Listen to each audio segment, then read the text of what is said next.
Hello and welcome back to Holistic Happiness Club. And today's episode is a little different, a little subtle.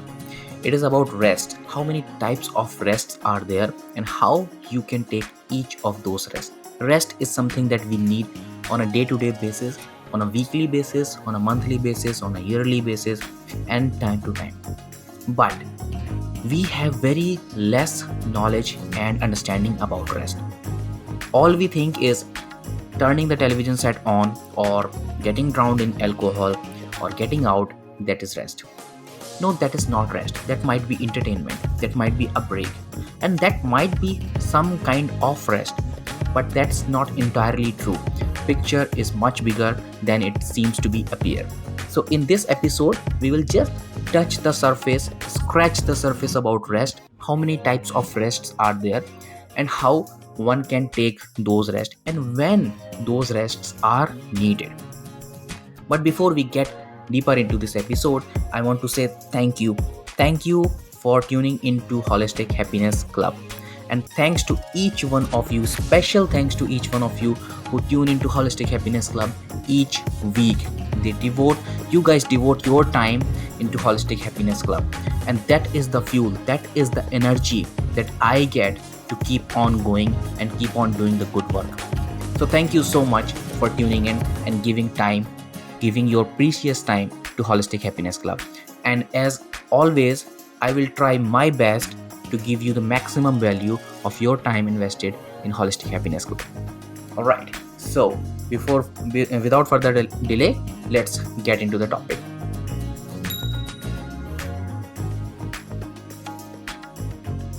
Hi, my name is Akshay Tiwari. I'm a holistic happiness coach, author of the book named Usher, and the founder of Holistic Happiness Club. Holistic Happiness Club is a place where we talk about happiness in a holistic manner. We understand that happiness is not a single faceted thing, it's a multifaceted thing, and that is why it needs to be looked at from 360-degree perspective. We need to look at each spark that contributes to happiness. Our relationship, our finances, our health, our businesses, our career, everything contribute to our happiness. And that is why we talk in 360-degree perspective in all the directions that contributes to our happiness. And that is what Holistic Happiness Club is for. More about Holistic Happiness Club and about me in the end of this episode. But for now, let's enjoy this topic of the day.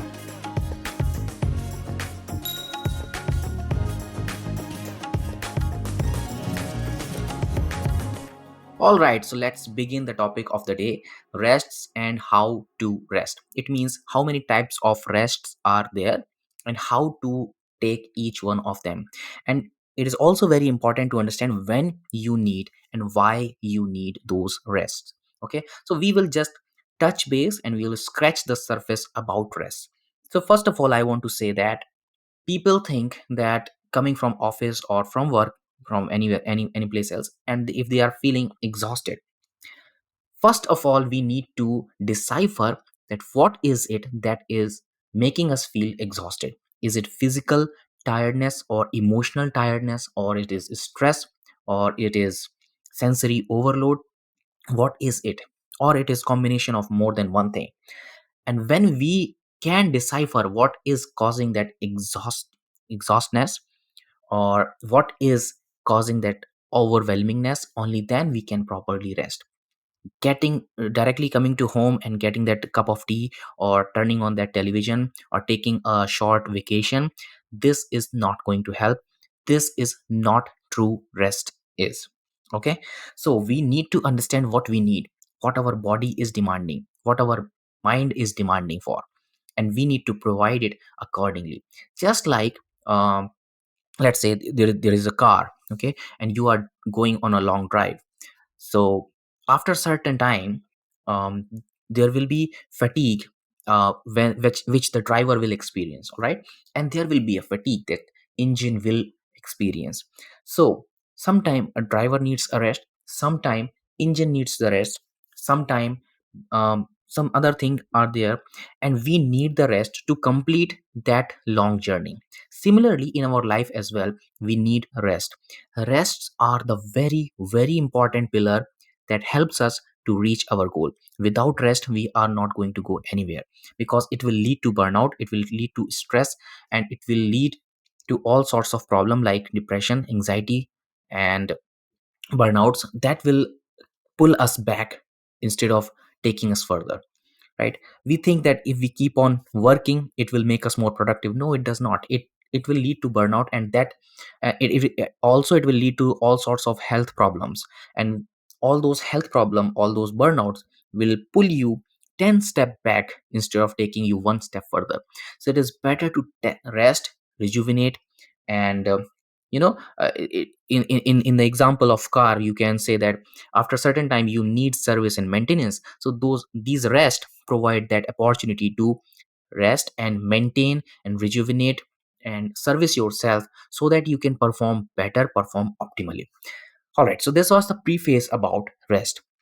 Now let's understand how many types of rests are there. So we'll look into each type of rest one by one, and we will understand when one needs it. All right. Okay, so the first type of rest is physical rest. We all are familiar with this physical rest. When it is needed, when you are physically exhausted. So let's say that you have worked a long hour, maybe you have done a long workout, maybe you have walked a lot, maybe you have been to a trip, vacation, and after that it was a trekking or hiking sort of vacation, and after that when you are coming back home, you are feeling exhausted.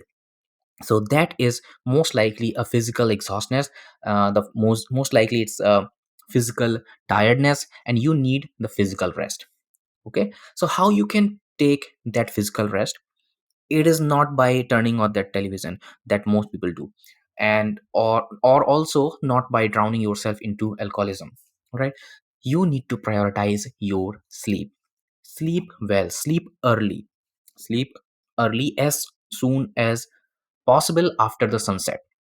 Okay, and prioritize nap during the day. If the tiredness is still there, if it is accumulated too much that in your one night of sleep, one good night of sleep is not able to make you recover from that tiredness, then go for naps as well.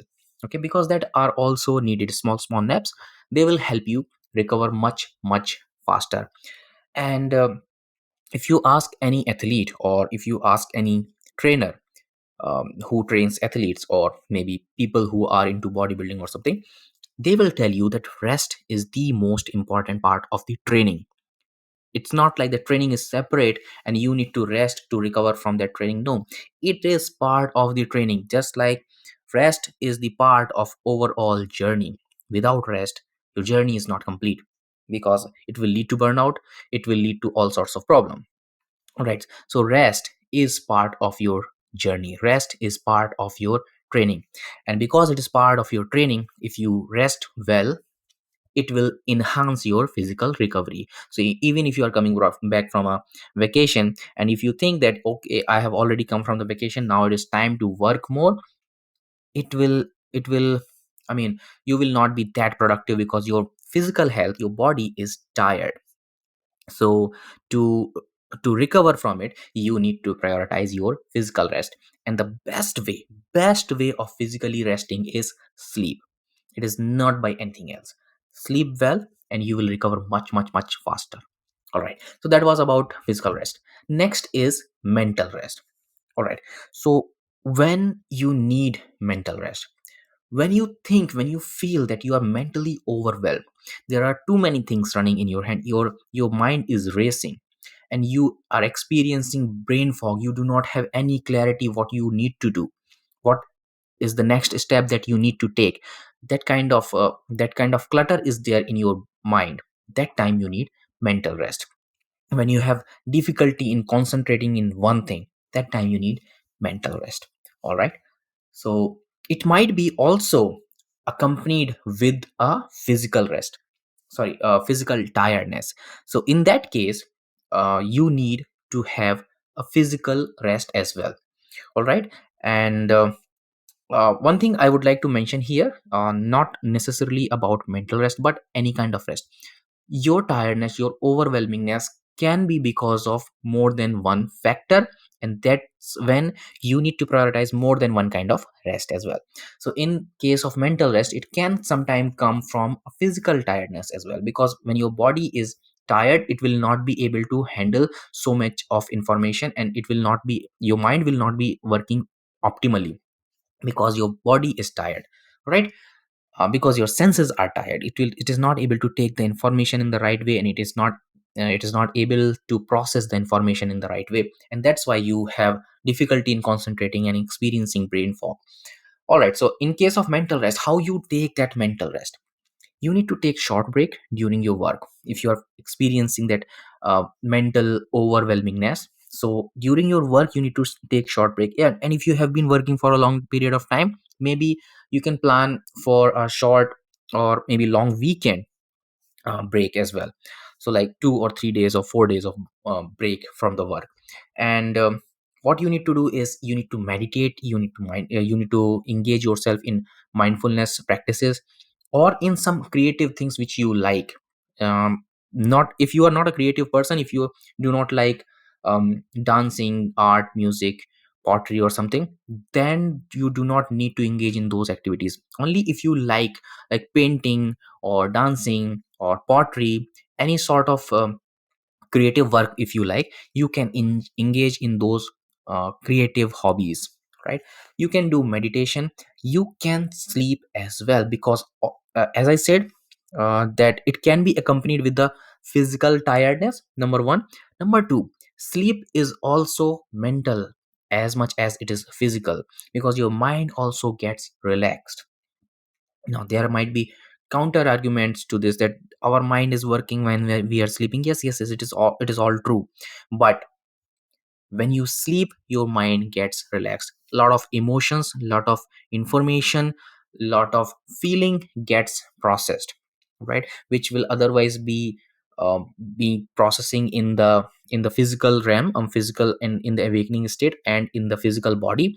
It gets processed, and it releases your body, that reduces the mental overload on your mind. So sleep is also very very important tool for mental rest.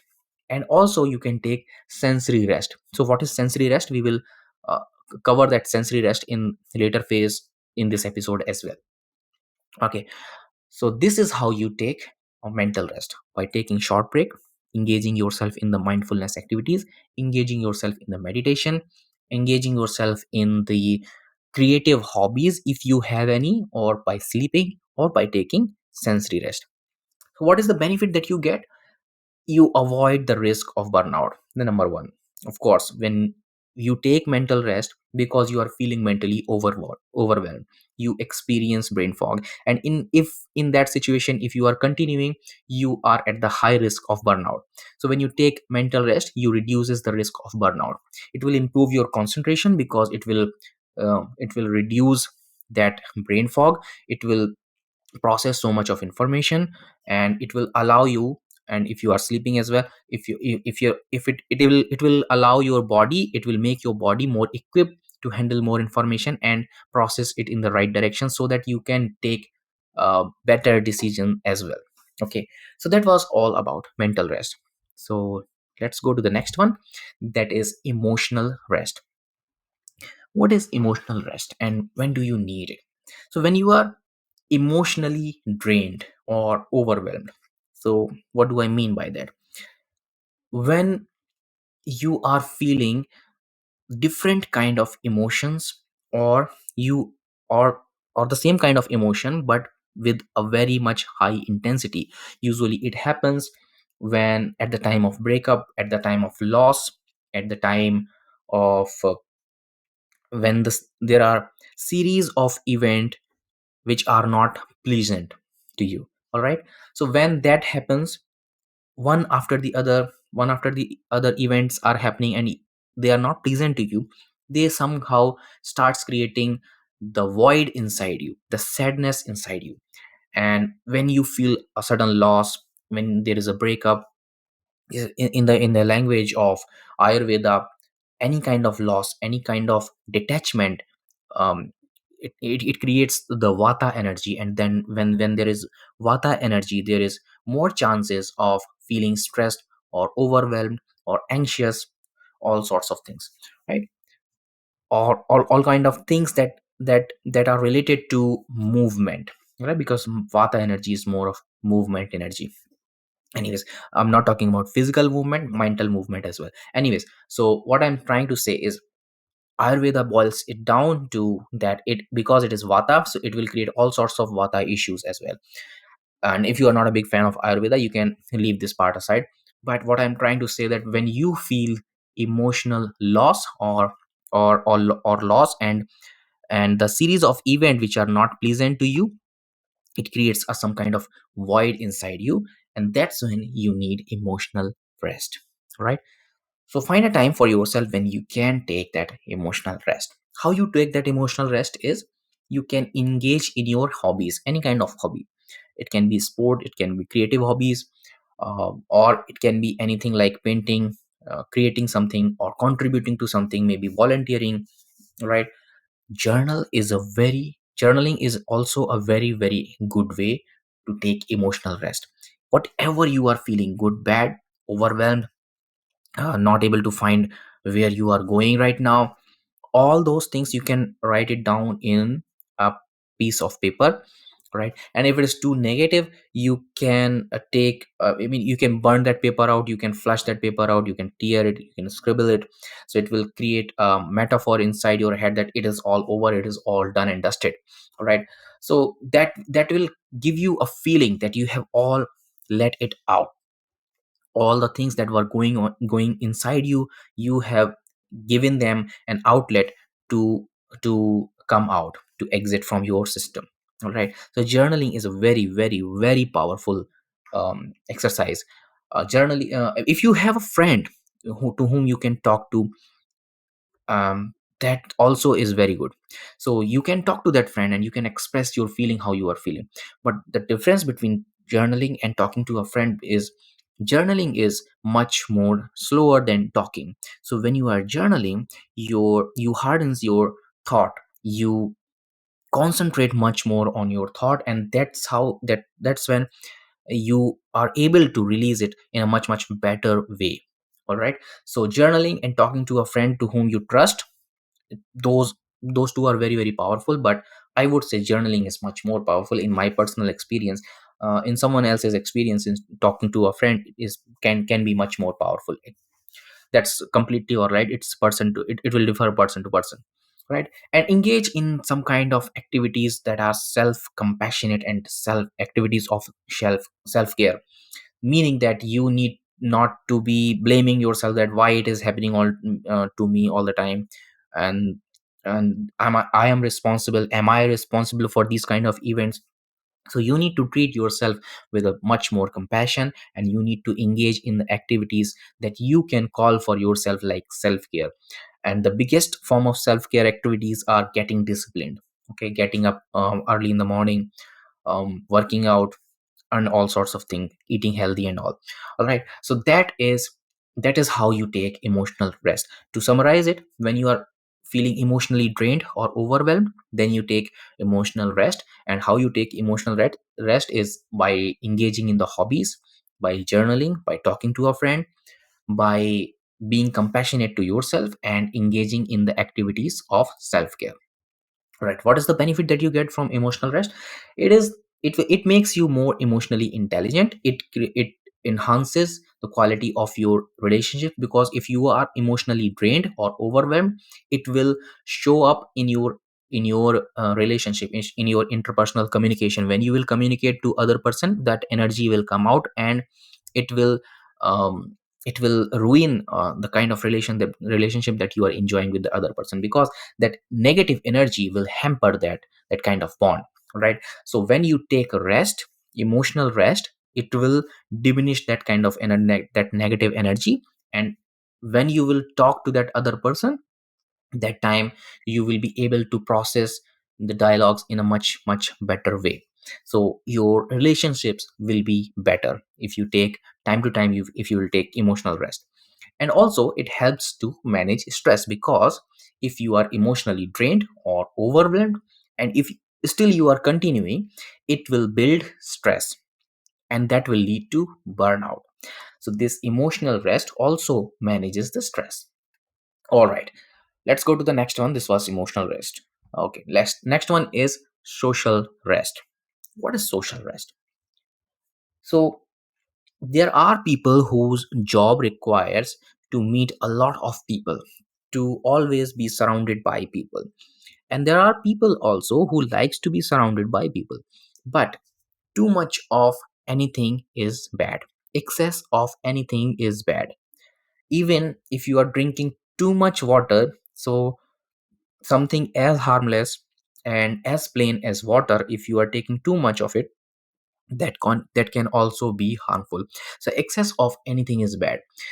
And so if you are out in the field for so much of time, if you are talking to so many people for a long period of time, and you are always engaging in your social circle, that is also not good. That will create a kind of social exhaustion.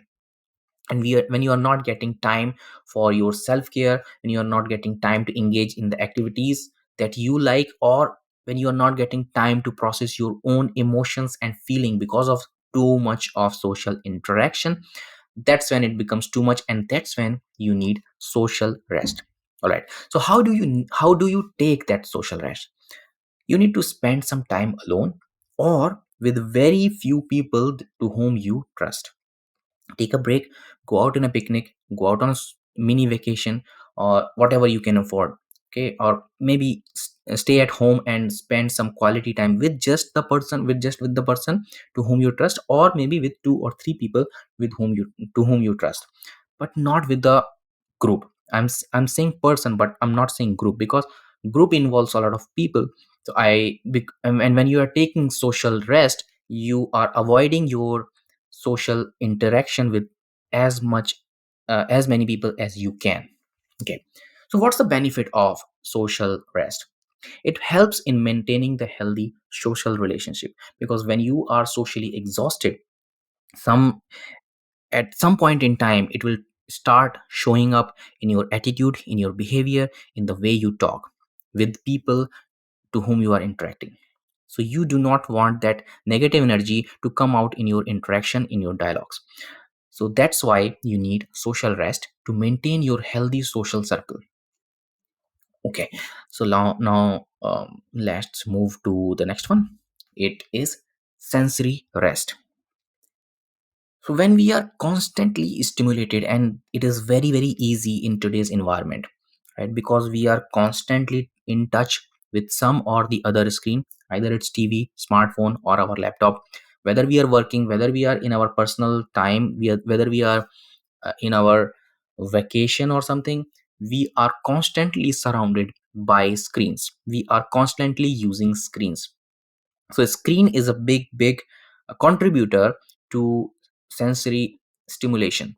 And also, when if you are living in a noisy environment, if you are, again, if you are interacting with a lot of people, so that also stimulates your senses. And when I'm saying senses, it's pretty basic. Your listening, I means your ears, your nose, your skin, and ultimately I'm also including your mind. So if you are getting a lot of information all the time, that means you are getting stimulated sensorily. So you need to have that rest, sensory rest, so that your senses can rest, they can rejuvenate, they can re-energize themselves, so that you can receive information in a much better or optimal way, and you can process them in a much optimal way. So how do you take that sensory rest? It's very easy. Switch off all your gadgets and spend time in silence.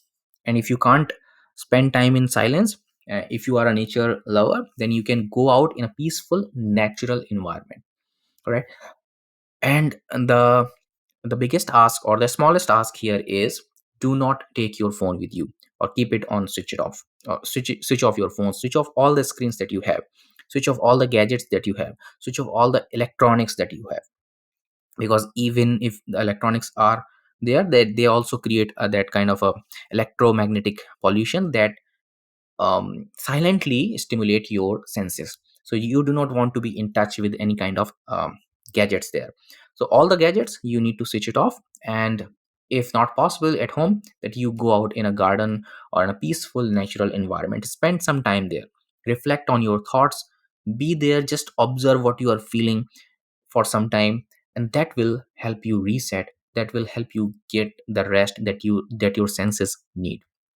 All right. So how does it benefit you? What is the benefit of taking a sensory rest? It reduces your sensory overload, as simple as it sounds, right? Because when we are sensorily overly stimulated or overwhelmed, and when we are taking this rest, so it will reduce that sensory overload.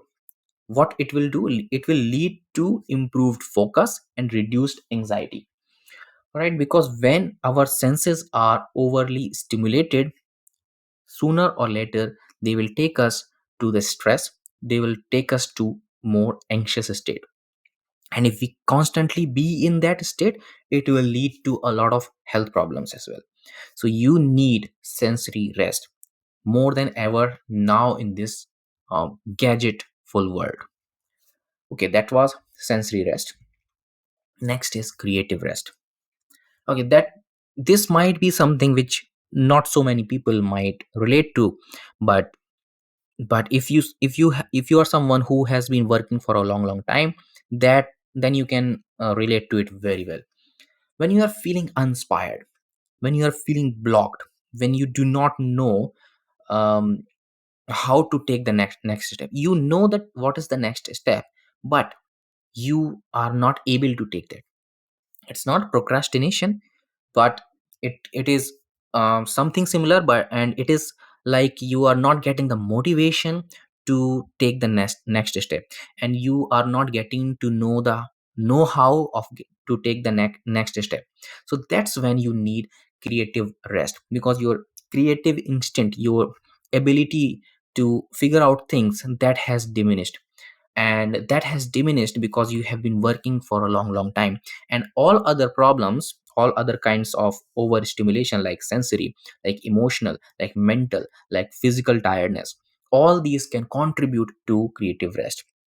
So if you have been working, or if you have been taking care of multiple things for a long time, or maybe a short period of time, see, short and long is a very subjective thing. So maybe 2 days or 3 days or 7 days in a row, maybe it may be a long time for you, or for someone else it might be a 1 month, 2 months, 7 months, 8 months. That can be a long time. So anyways, whatever is your long time, so if you have been taking care of multiple things for a long time which you are not very accustomed to, then you need creative rest, because your creative instinct, your problem solving ability gets diminished. So when you take this creative rest, how do you take this creative rest?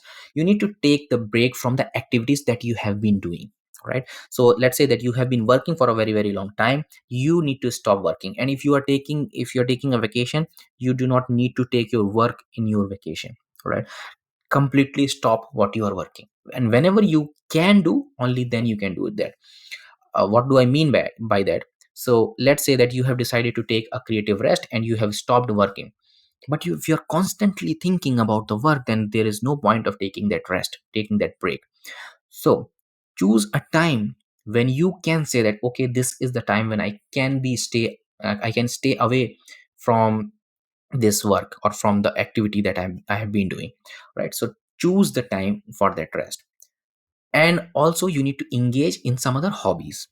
So you need to take a break from the activities that you have been doing and engage in the hobbies that you like, or enjoy nature, or enjoy different kind of arts. So let's say you are a writer and you have been writing for a very long time. Now you are feeling that that is something called in the writing world writer's block.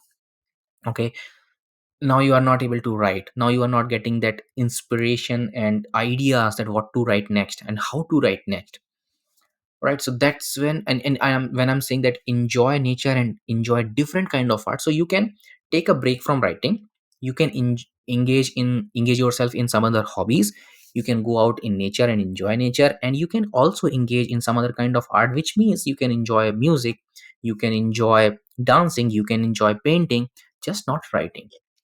So when you engage your senses in different kind of arts, it gives you new perspective, it gives you new ideas, it gives you new motivation, and that's when you can revive or rejuvenate your creative skills.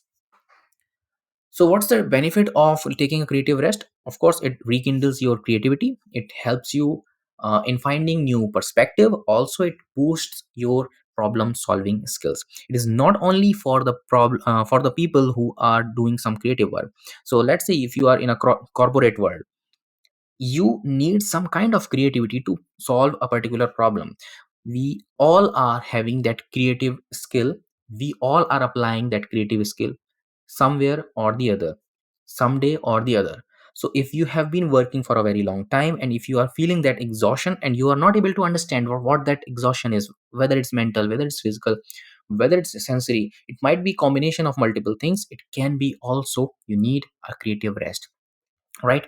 So this is very much needed for anyone. And and uh, if you are someone who have been engaged in multiple activities for a long time, you need this. Right, so that was creative rest. And last but not the least is spiritual rest. So what is spiritual rest? On the contrary to any other kind of rest which we have just talked about, it is you do not take this rest when you are overwhelmed with spirituality. Instead, you need this rest when you have very less of a spirituality in your life. So how do you recognize this? What is the symptoms? So when you feel lack of purpose, when you feel disconnected, when things does not make sense, when the world does not make sense, it seems like it's a hollow place. When you are perplexed with a lot of emotions, perplexed with a lot of questions, that's when you need spiritual rest. So how do you take a spiritual rest? You need to engage in your favorite spiritual practice or religious practice also, because for many people spirituality and religion um, overlaps a lot of things. All right, so whatever your favorite spiritual practices are, favorite religious practices are, you need to engage in them. You need to meditate in that break, in that rest period. You need to read what?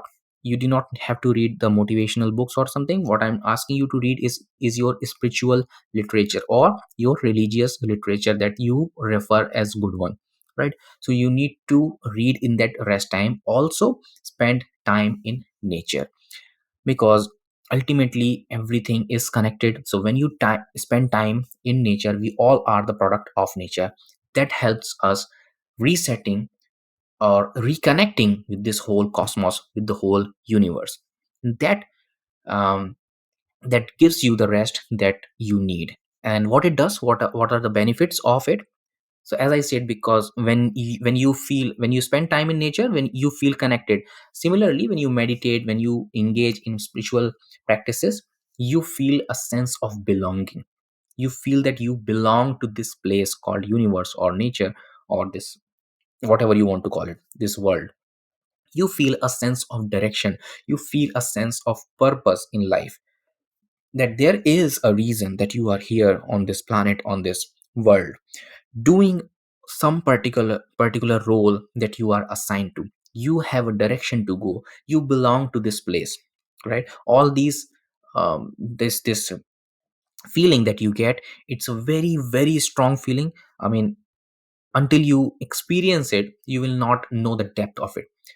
In simple words, I can say that when you are directionless, when you are disconnected, so let's say there is a vehicle or there is a boat, and you do not know the destination where you need to go.